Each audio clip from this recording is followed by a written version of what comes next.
What is good, everybody? Hello, hello. We've got that interesting lighting happening right now, but I prefer the sunshine in this particular moment, so we're just going to roll with it. So, I have this thought about what particular role you may or may not be playing, and specifically the role that you're playing in your life that's in complete disservice to your potential. Think about that. So what I mean by that is we all have these roles that we play in life. We have these roles that we show up, these positions that we fill, these ways that we believe that we're supposed to show up in order to get a certain outcome or to be perceived in a certain way. And sometimes these are in complete disservice to our potential. So, for example, if we believe that we're not enough, often we'll play a role that's reinforcing this victim story or this insecurity story or this inadequacy story or this unworthiness story. And then because of that, we often show up and we overcompensate. We try to take things into our own hands. It just gets messy because we are hearing this story of how we're not good enough, how we're not worthy, right? And then we just try to prove that we're worthy because we believe this story. So our role, in order for that role to thrive, it's got to have a victim story. So we are more connected to this victim story than one of the hero or abundance or prosperity. We're more connected to lack and unworthiness and insecurity than fullness, than confidence, than sufficiency. See the difference? So I wrote a post over on my Instagram today, and I'm going to kind of break it down to give you context to this message. So I sort of laugh at this, but from what I've seen, getting upset and controlling things in our life or fixing things or looking for what's not working and trying to make it work, that doesn't bring transformation in our circumstances. It actually just makes us less effective in stewarding them well. Did you catch it? So the more we're obsessed with looking at what's wrong and judgment and how this person falls short or how they don't meet our expectations or how this still needs to change or how I need to fill in this gap or how this, how that, right? We're constantly hating on, for lack of a better word, probably ourselves, but also everything that we're looking at. So if we have a self-hate narrative, then we're going to see hate everywhere around us too. We're going to project that onto other people, which is really interesting.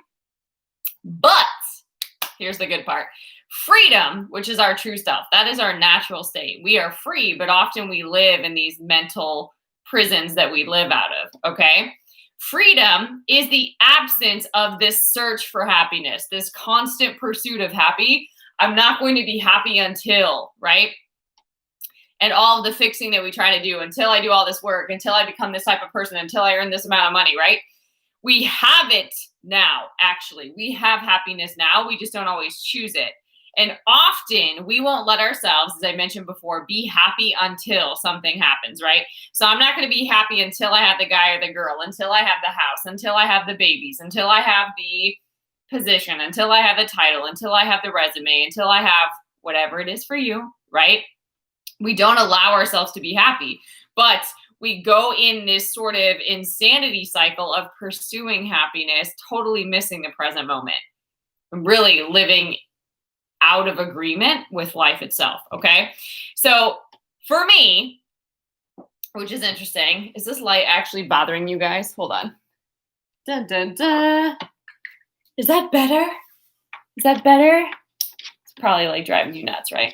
All right, well, we'll deal with it. I just got some cool lines, whoop, right? All right, so for years, for me specifically, I really was doing everything that I could to live this vital life, you know, whatever we think that is. We all want to have a vital life. We want to have a good and fulfilling life. We're after that, right? But that's sometimes where we get stuck, is we think that it's outside of us, okay? So I was really and truly doing it all wrong, which is why I can have complete compassion if that is where you find yourself today. And a lot of loss and a lot of heartbreak for me. Heartbreak leads to heart opening, but a lot of loss and a lot of heartbreak actually led me to shut down. And I didn't embrace a spiritual awakening for quite a long time.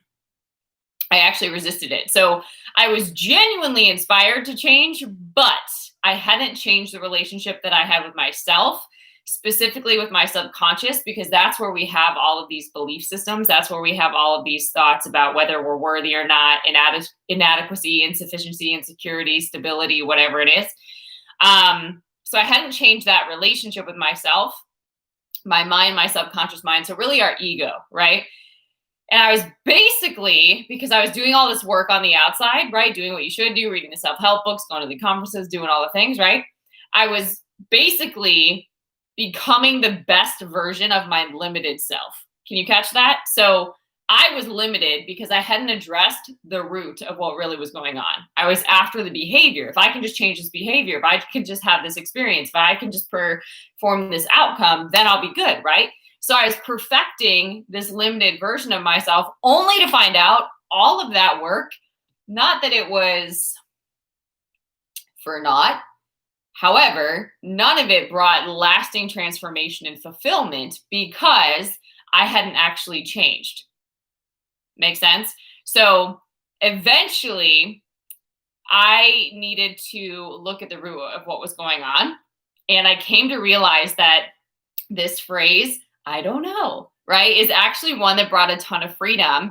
And I was able to embrace uncertainty. Whereas before, I used to call it future tripping, where I was constantly anxious because I wanted to protect myself from more pain. I wanted to be self-sufficient. I wanted to control outcomes, because if I could do that, then I could prevent these other things. Because the story that I'd learned as a young girl was that life is unsafe and life is unmanageable. So you've got to figure it out, and you've got to do it in your own understanding, right?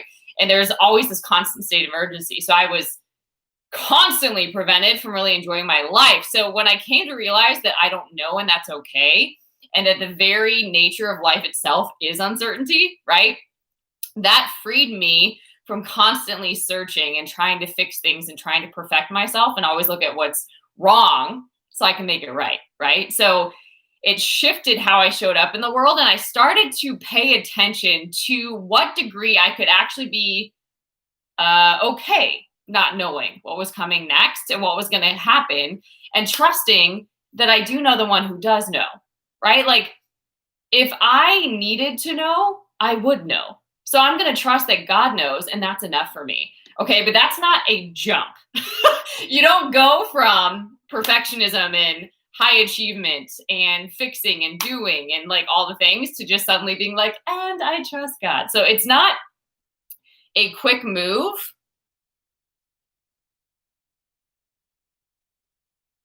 One second. Dun, dun, dun. I probably shouldn't have had my phone with me. Sorry, guys. Oh my God. Sorry. Let me see. Dun, dun, dun. Bum, bum, bum. Bum, bum, bum. Okay.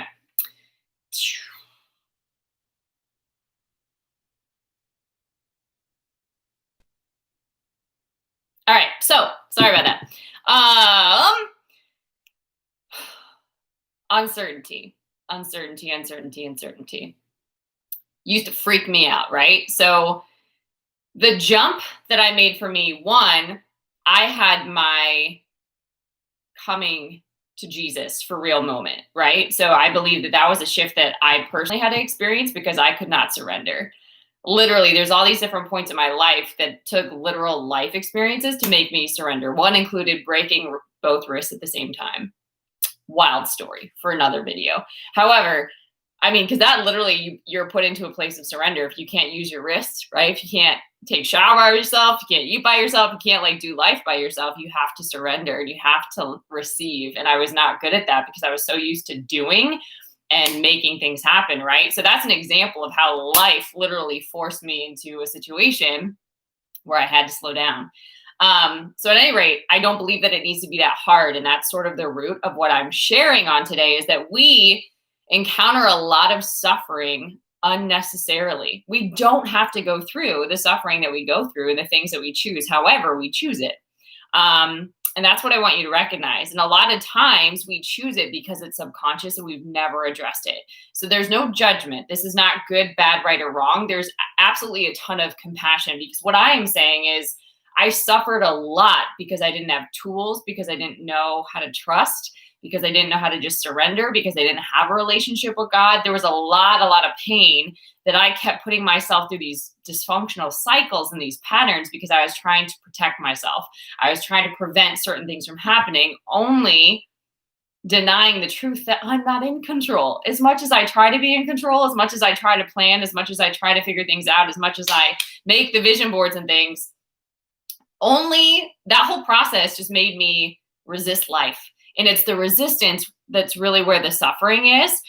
So here, let me say it like this. Resistance to what is suffering. Life will present, holler at me if you feel this. Life will present people and circumstances into our lives until such time we recognize we're not free and we reconcile it. So in other words, I did have that experience. I kept having, whether it's a different job, whether it's a different relationship, whether it's a different city that I moved to, whatever it is, there were people and opportunities in these different scenarios and these different life circumstances that would just hold up to me until I recognized it, that I'm not free in this area or that area. And it's an opportunity for me to reconcile that and to walk myself out of this limitation. Okay.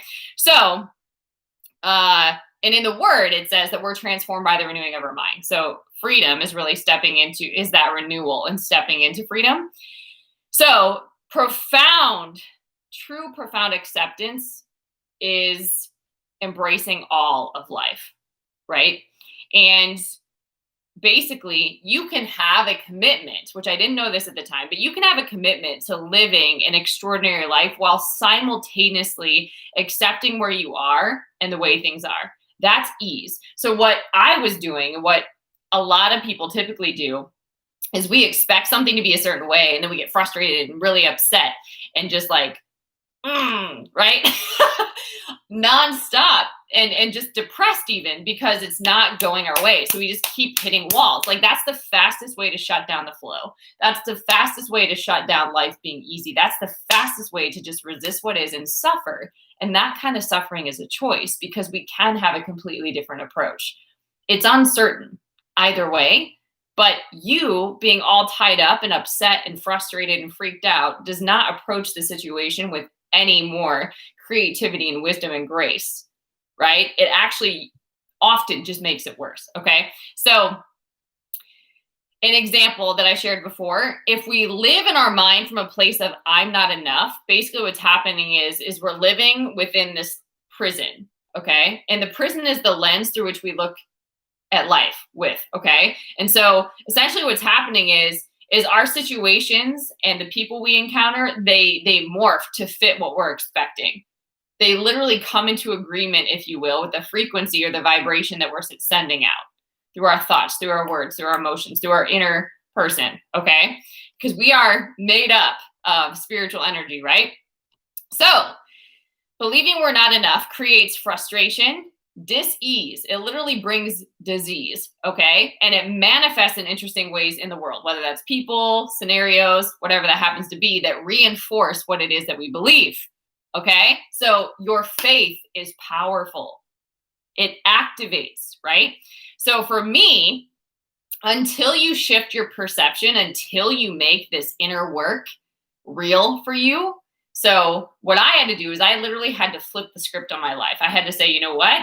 The way you've been going after things has been to go after things, to fix outcomes and to fix things outside of you. And the real problem is inside of you, right? It's the way you're viewing things. It's the way you're approaching things. It's the way you're thinking. It's the subconscious beliefs that you keep operating from.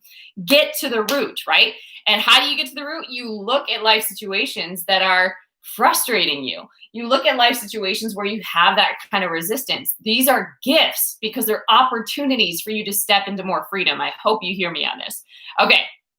So it's imperative that we wake up internally. And I call this hashtag God's Vibes Matter.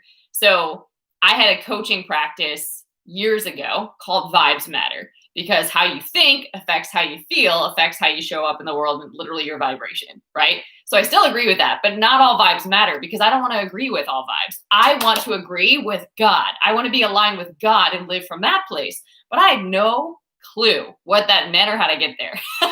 So I went on a very interesting spiritual awakening journey to experience that for myself. What does this mean? What does it mean to surrender everything that I know? What does it mean to surrender everything that I've been taught? What does it mean for me to come into agreement with the fact that the more I know, the less I actually know? What does it mean for me to actually embrace uncertainty? What does it mean for me to approach life with greater ease? Wild. Okay. So that journey is experiential education on a whole nother level. Okay. So here's the thing. What I really want to encourage you or give you an opportunity on this riff on today to think about is that I'm not here to be perfect. Likely it's exhausting if you know what living to be perfect feels like, but I'm here to be love. And what I recognized was I had gotten so far away from what love is that I didn't believe that about myself. So it was vital for me to have a relationship with the author and creator of love to be transformed by the renewing of my mind. Okay. So where in your life are you upset? This is the invitation on today. Where in your life are you upset? What a gift. See it as a gift. Radical shift in perception, but see it as a gift. It's a glimpse of a new possibility, a new place to be free. So my question on today is, are you ready to feel good? There's often, as I said in the beginning, a lot of roles that we're playing that are in complete disservice to our potential. And if you are committed to feeling good, you will approach life completely different. And you will decide that this inner work is the real work and you can have fun with it. It doesn't always have to be so serious. So a lot of what we do on this YouTube channel and also over on the podcast, Spirit Filled Real Talk with Juliana, is riff on real talk issues and bring truth into it. So God has an exceedingly abundantly beyond all you dare ask, think, or imagine plan for your life. But often we live way beneath that because of what we decide to hold on to. We decide to hold on to our comfort, even though it creates more pain and dysfunction for us. But that doesn't have to be your story. It feels good to feel good, and you can feel good. And if you do want to do more of this work and you need some help drawing this potential out of you, that's what I invest my life in. You can go over to julianapage.com. There's a lot of great resources for coaching. There's books over there. There's even a self-mastery course over there. So go check it out. And if you want to hop on the phone and figure out what would be the best fit for you, you can just fill out that form to book a call and we can hop on the phone and find out what that might be for you. All right, guys, I hope this message blessed you. If you haven't subscribed, make sure you do that. And until next time, stay blessed.